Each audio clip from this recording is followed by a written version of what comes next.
Shalom, nous allons étudier ensemble un passage de Parashat Vayera, un passage tout à fait extraordinaire.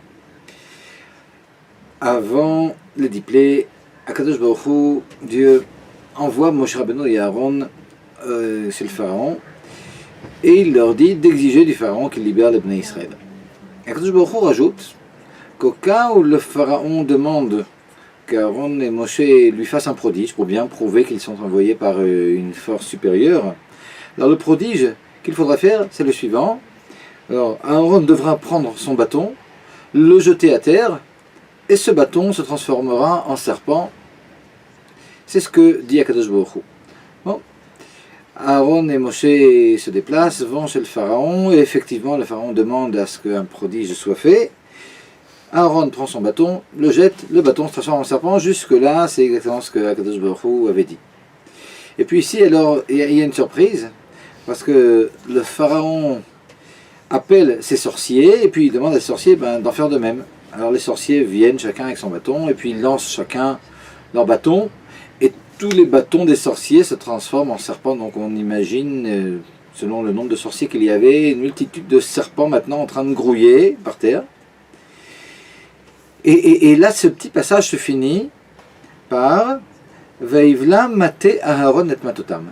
Le bâton d'Aaron avala les bâtons des sorciers. Alors a priori, on aurait pu penser que le bâton ici, c'est le bâton qui s'est transformé en serpent. Donc le serpent a avalé les autres serpents, ce qui est déjà pas mal.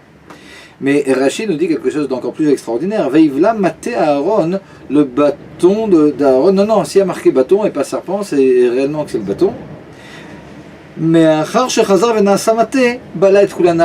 qu'il se soit retransformé en bâton, alors il les a tous avalés. Et il a tous avalé, a priori il a avalé tous les bâtons. Ouais, comme c'est écrit de la même façon qu'il y a marqué dans le verset Veivla mate Aaron et matotam. Donc le bâton d'Aaron a mangé leur bâton. Si le bâton d'Aaron c'est réellement le bâton, alors leur bâton aussi. Donc finalement, alors il s'est passé quelque chose de tout à fait spécial. Le serpent d'Aaron finalement, le serpent qui provenait du bâton d'Aaron, il se retransforme en bâton. Les autres serpents aussi se transforment en bâton, et puis le bâton en tant que bâton va et puis englobe tous les bâtons des sorciers. Et là, on a une question. Lorsque le Talmud rappelle cet incident au traité Shabbat, page 97, alors il s'exclame et il nous dit, ici il y a eu Nes Betornes, il y a eu un miracle à l'intérieur d'un autre miracle. A priori, un miracle à l'intérieur d'un autre miracle, il y a eu un premier miracle. Après, évidemment, c'est parce qu'il y a beaucoup de miracles ici, mais donc dans un premier temps, alors c'est vrai, il y a les bâtons qui se transforment en serpents, le bâton d'Aaron qui se transforme en serpent, c'est ça qui nous intéresse. Bon, ça c'est un premier miracle, mais on le laisse de côté parce qu'en attendant c'est devenu un serpent. Mais lorsque maintenant on passe à la deuxième phase, il y a une espèce de double miracle où le serpent se transforme en bâton et ce bâton, il avale les autres bâtons. Donc ici vraiment, de toute façon, l'un collé à l'autre, on a un double miracle. Le miracle du bâton, du serpent qui se retransforme en bâton, puis le deuxième miracle du bâton qui va avaler les autres bâtons. Et ce qui est intéressant, c'est que Rashi ne précise pas qu'il y a eu ici un double miracle. Et il y a beaucoup de choses que Rashi ne nous dit pas. C'est vrai, mais a priori, Rashi, dans cette paracha, chaque fois qu'il y a un miracle qui est un peu spécial, il le dit. Il le dit, et c'est pas fortuit, parce que juste avant ce passage, lorsqu'Akadosh Baruch Hu a décidé d'envoyer Moshe et Aaron chez le Pharaon, alors il lui dit comme ça, il leur dit Vani akshet lev paro, donc je vais endurcir le cœur du Pharaon. Il le méritait bien parce que il ne faut pas oublier que ça faisait des dizaines d'années qu'il était extrêmement cruel, donc quelque part, Akadosh Baruch Hu va lui envoyer aussi cette dureté, mais c'est un autre sujet. Et puis je vais faire énormément de prodiges en Égypte. Donc Akadosh Baruch Hu a déjà dit qu'il allait faire énormément de prodiges. Et donc chaque fois qu'il y a la possibilité de montrer qu'il y a des prodiges à l'intérieur de prodiges, qu'il y a des prodiges qui sont doubles, etc., Rashi le fait. Alors deux exemples. L'exemple de Makat Shrin et la plaie des ulcères. Alors, lorsqu'Akadosh Baruch Hu demande à Aaron et Moshe de de faire cette plaie, ben finalement, ce qu'ils font, Akadosh Baruch Hu leur demande de prendre du pierre kifshan. Il leur demande de prendre des cendres de four.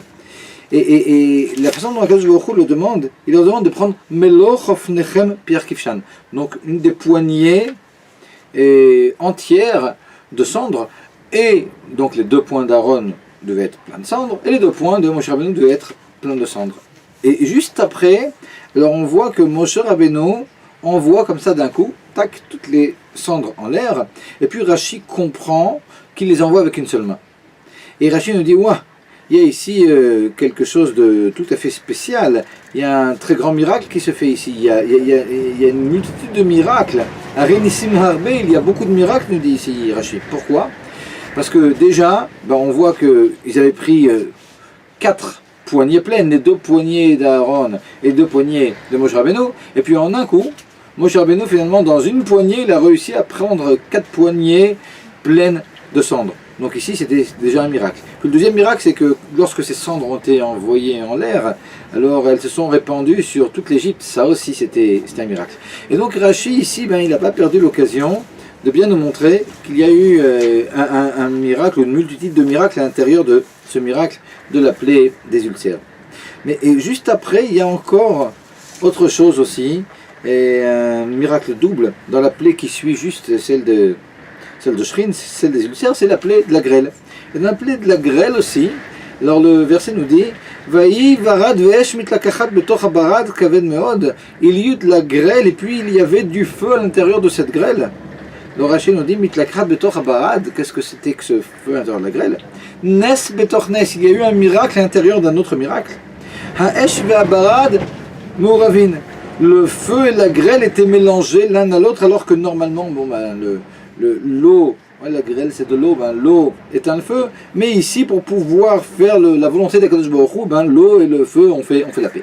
Et donc ici aussi il y a eu un double miracle. Alors d'abord la grêle c'était vraiment des blocs de grêle qui tombaient, quelque chose de miraculeux en soi, mais à l'intérieur de cette grêle, le fait qu'il y ait du feu, c'est vraiment un nes à l'intérieur d'un nes, un miracle à l'intérieur d'un miracle. Et puis Rashi, donc ne sait pas, il n'a pas caché cette chose, et pour bien montrer que les paroles d'Akadosh Baruch Hu du début et d'avant les prodiges et d'avant les plaies, qu'Akadosh Baruch Hu allait multiplier les prodiges, et pour bien montrer que cette chose-là s'est réellement réalisée, Rashi nous le dit.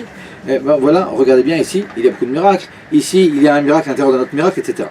Et donc la question qui se pose, c'est pourquoi est-ce que Rashi, ici, par rapport au bâton le bâton qui s'était transformé en serpent, qui redevient bâton, qui en tant que bâton va avaler les autres bâtons, alors pourquoi Rashi ne nous apporte pas aussi, c'était l'occasion de montrer qu'il y avait ici un certain nombre de miracles.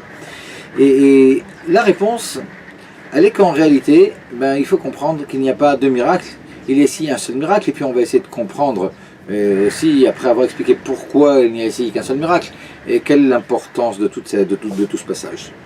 Alors pourquoi il y a un seul miracle? Alors pour cela, il faudrait peut-être expliquer d'abord ce que c'est qu'un miracle. Et dans toutes ces parachutes, alors dans la paracha de Shemot, puis après Vaera, puis après on voit énormément de miracles. Mais de façon générale, on peut diviser les miracles en 2 types de miracles.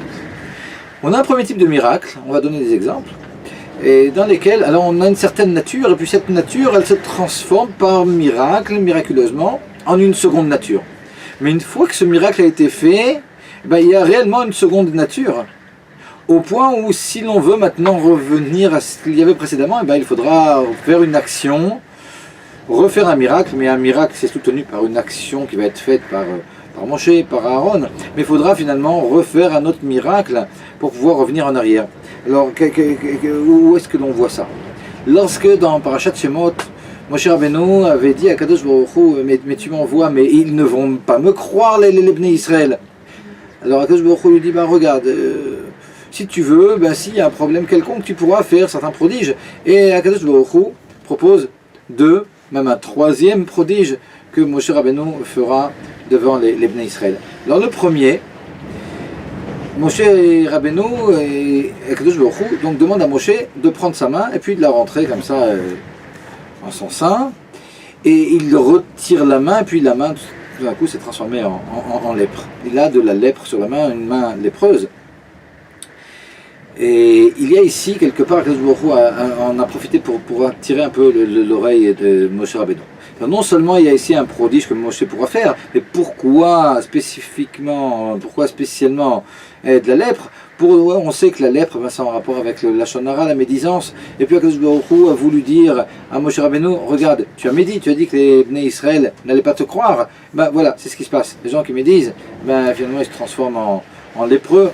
Bon, on sait qu'Akadosh Baruch Hu, il est très exigeant avec les tzadikim, et donc Moshe Rabbeinu, il a fait peut-être une extrêmement petite faille, et puis Akadosh Baruch Hu alors tout de suite réagit. Mais ce qui est intéressant, c'est que Akadosh Baruch Hu à nouveau dit à Moshe Rabbeinu de remettre la main en son sein, et puis de la ressortir, et tout d'un coup, la main finalement n'a plus de lèpre.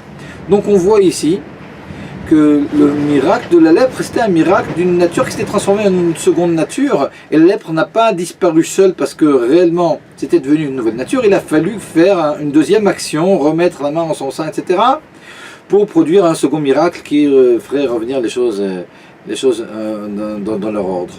Lorsque l'on voit la plaie des grenouilles par exemple, la plaie des grenouilles aussi c'est une nature. Alors a priori il n'y a pas de nature, et puis il n'y a pas de grenouilles, ou très peu, et puis Akadosh Baruch Hu fait venir des grenouilles, mais une multitude de grenouilles de façon miraculeuse.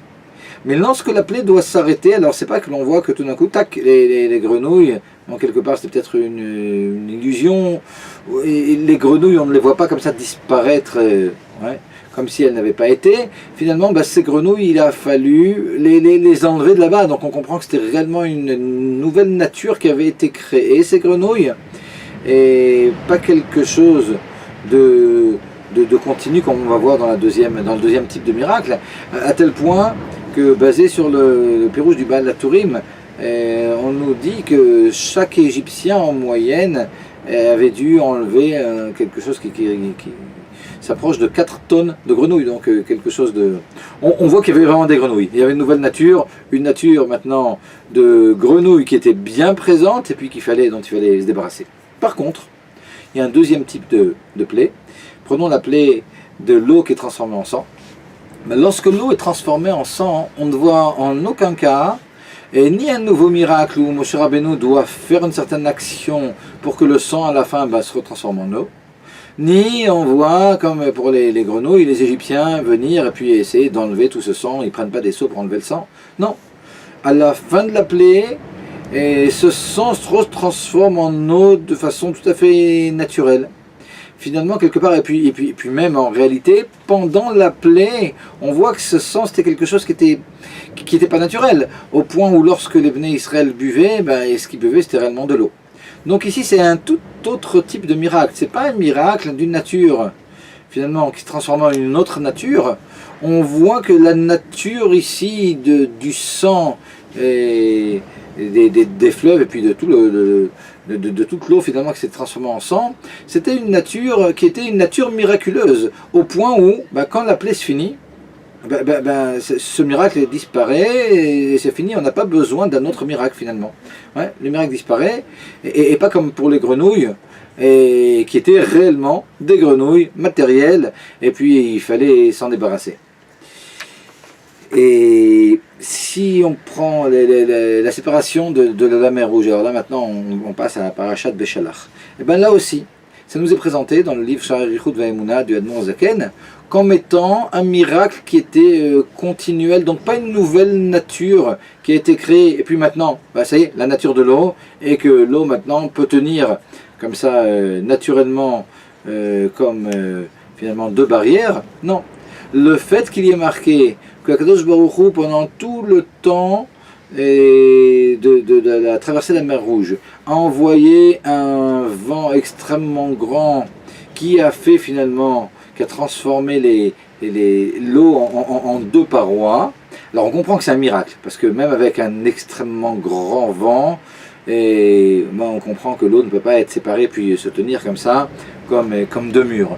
Mais malgré tout, alors on comprend en filigrane qu'il y a eu quelque chose de continuel. Pendant toute cette traversée, il y a eu ce vent-là qui vient symboliser le fait que finalement la nature ici, et de la nouvelle nature de l'eau de pouvoir se tenir comme ça en mur, c'est finalement une nature qui est miraculeuse, c'est pas réellement une nature. Et donc à la fin du miracle, les choses rentrent dans l'ordre.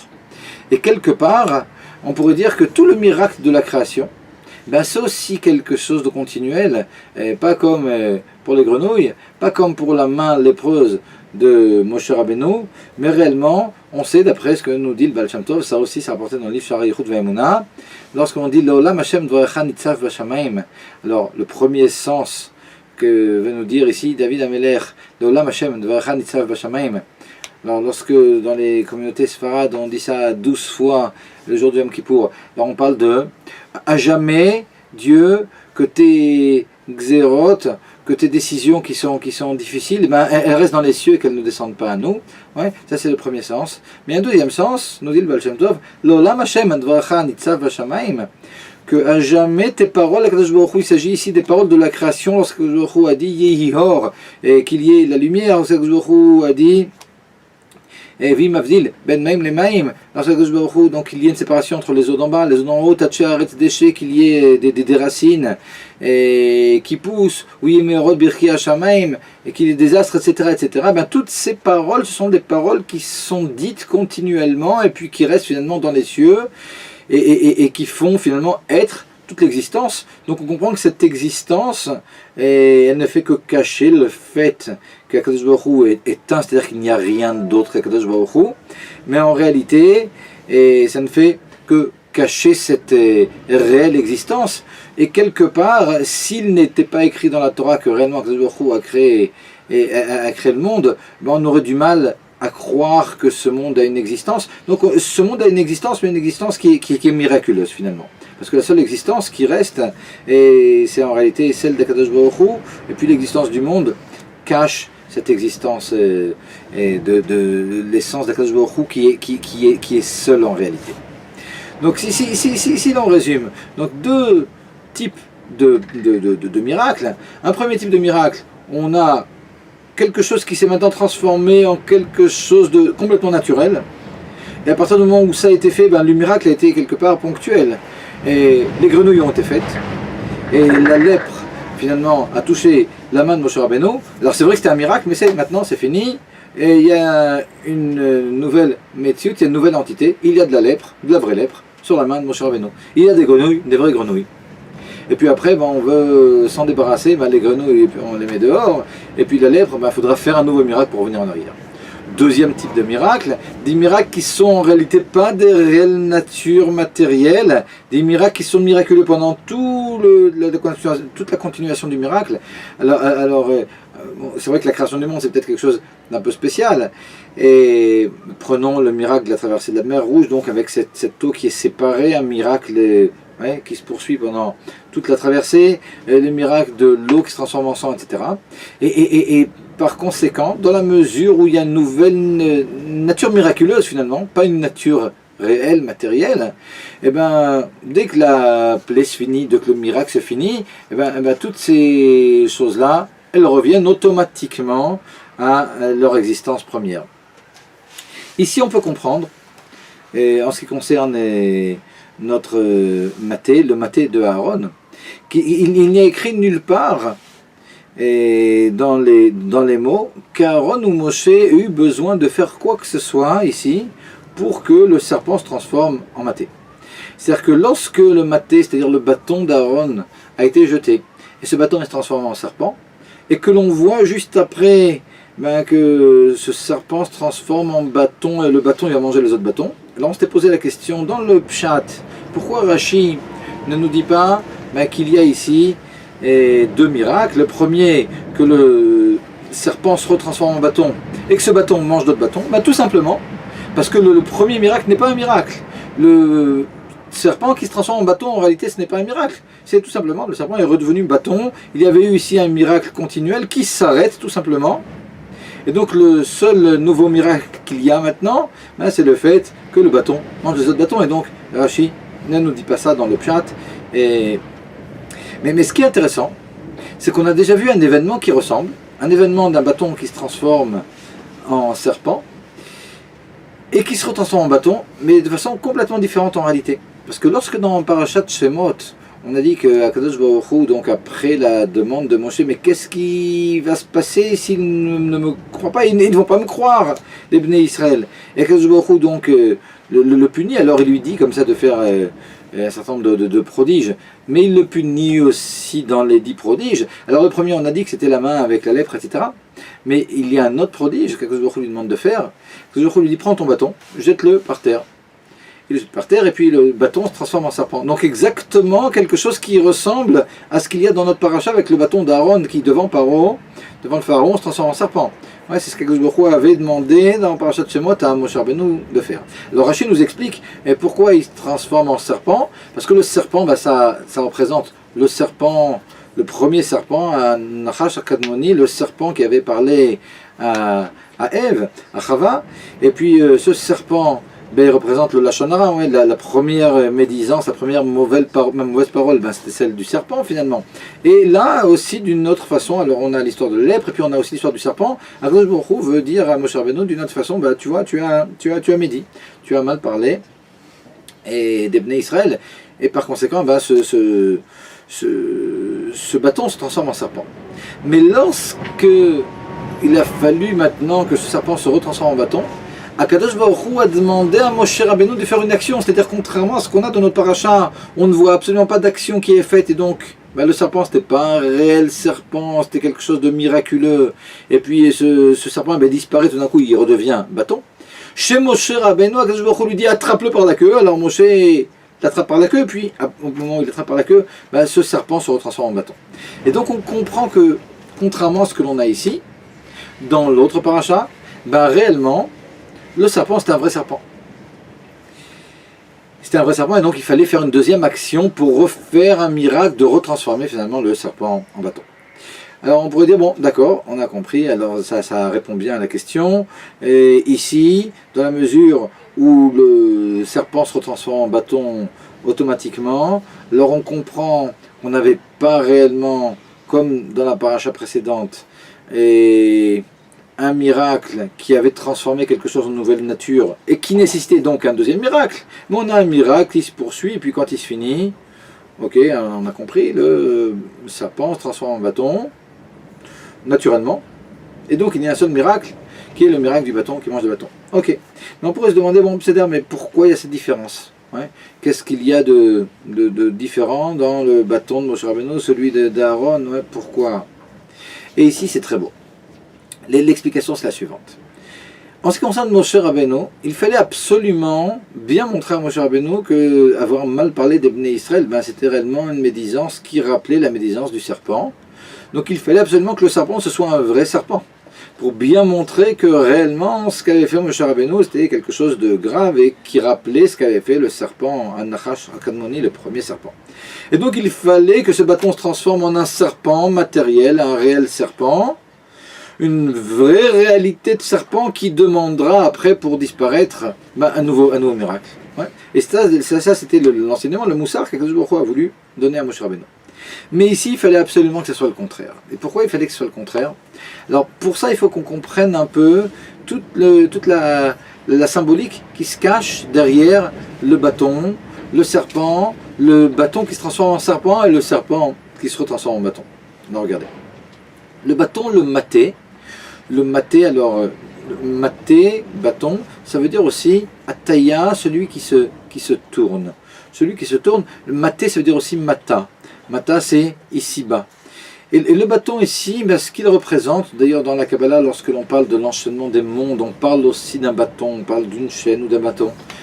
Ce que représente le maté, il représente finalement la Gdusha, la sainteté d'Akadosh Baruch Hu, qui descend de haut en bas pour faire vivre les mondes jusqu'à ce qu'il crée finalement non seulement les mondes spirituels, mais aussi notre monde matériel et puis aussi l'impureté finalement. Tout provient de la création d'Akadosh Baruch Hu. Et donc ce maté, comme on dit, se mater, du Milshon Ataya qui vient du mot Ataya, se tourner, mais représente Akadosh Baruch Hu qui se tourne, il se tourne mata en bas, maté comme mata, Akadosh Baruch Hu qui se tourne en bas, qui se dirige vers le bas pour faire être finalement l'existence et toutes les existences spirituelles et matérielles de ce qu'il y a de plus haut dans l'essence divine.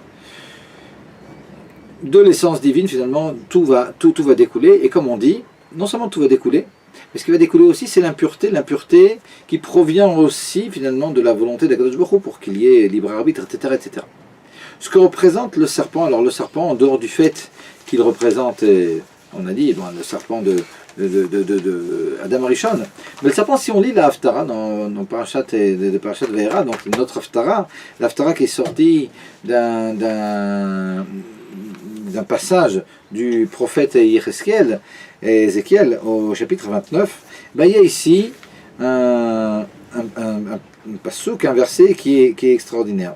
Dans ce verset, Paro est comparé à un serpent. Alors, lisons le verset. Daber ve'amarta Kadosh Baruch Hu dit au prophète Ézéchiel, Daber ve'amarta כה אמר השם אלוקים, הנני עליך פרעה מלך מצרים, התנים הגדול הרובץ בתוך יאוריו, אשר אמר לי יאורי ואני עשיתיני.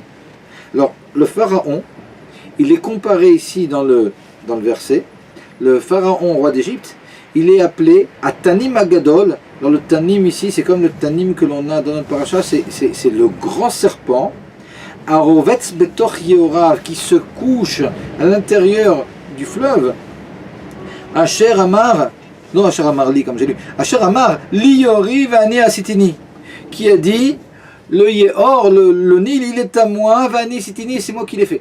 C'est-à-dire que le pharaon en réalité, puis ça on le voit aussi dans la paracha, on voit le pharaon qui allait très très tôt faire ses besoins dans le Nil, et Akadosh Baruch Hu dit à Moshe Rabbeinu, va le voir quand il est dans le Nil le matin.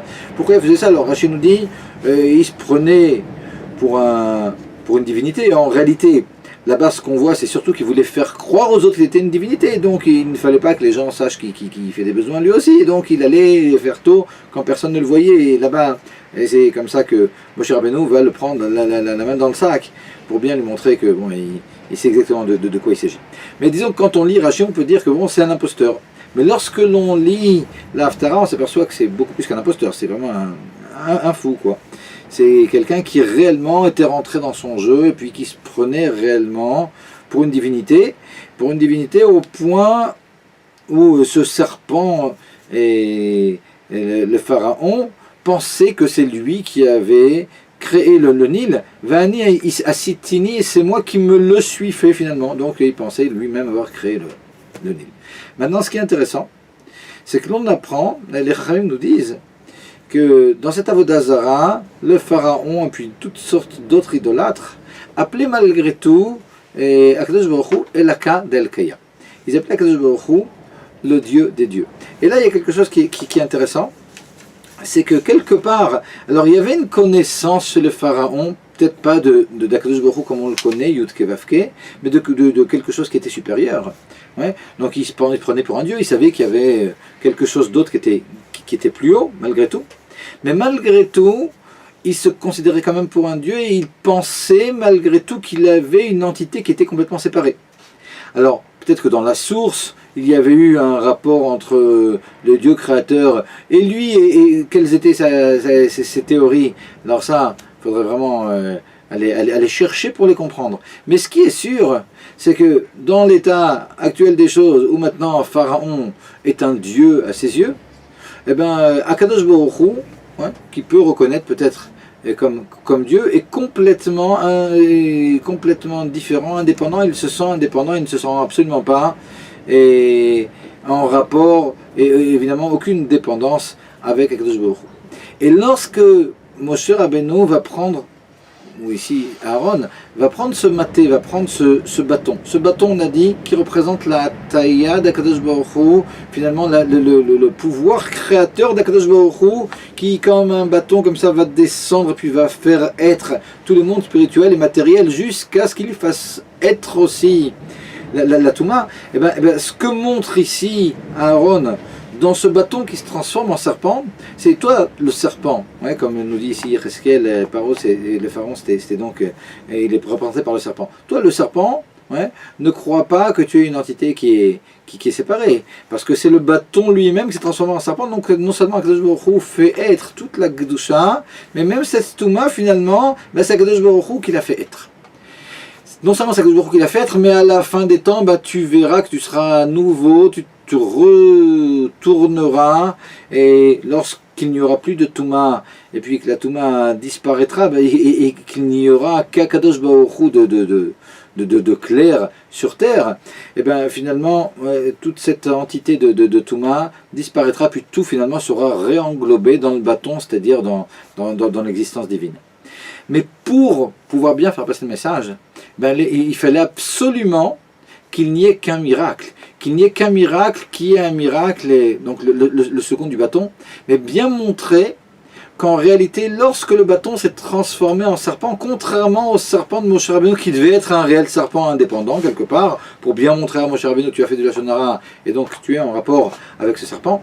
Ici, c'était tout le contraire. Ce qu'il fallait montrer au pharaon, c'était qu'à chaque instant, Akadosh Baruch Hu le faisait être. Et ça, c'est un passage comme ça qu'on retrouve dans Torah Or, et l'Admour Hazaken explique tout ce manganon, finalement, tout ce mécanisme du bâton qui se transforme en serpent, où lorsque le bâton se transforme en serpent, il se transforme en serpent, mais on a ici un miracle qui est continuel, et pas un serpent qui est devenu serpent, puis maintenant c'est devenu une nouvelle nature, parce que finalement, ben, on retombait alors dans le piège et dans l'erreur du pharaon, qui pensait que, bon, ben, peut-être qu'il avait été créé par Dieu précédemment, mais quelque part maintenant, ça y est, c'était devenu lui-même un Dieu, et puis il était complètement indépendant. Non, il fallait absolument que le pharaon comprenne qu'il y avait ici quelque chose de tout à fait miraculeux qui se continuait à chaque instant, et qu'à chaque instant, ce pharaon, avec toute sa vulgarité, ben, il continuait à être créé par Akadosh Baruch Hu. Finalement, le serpent tirait sa vitalité à chaque instant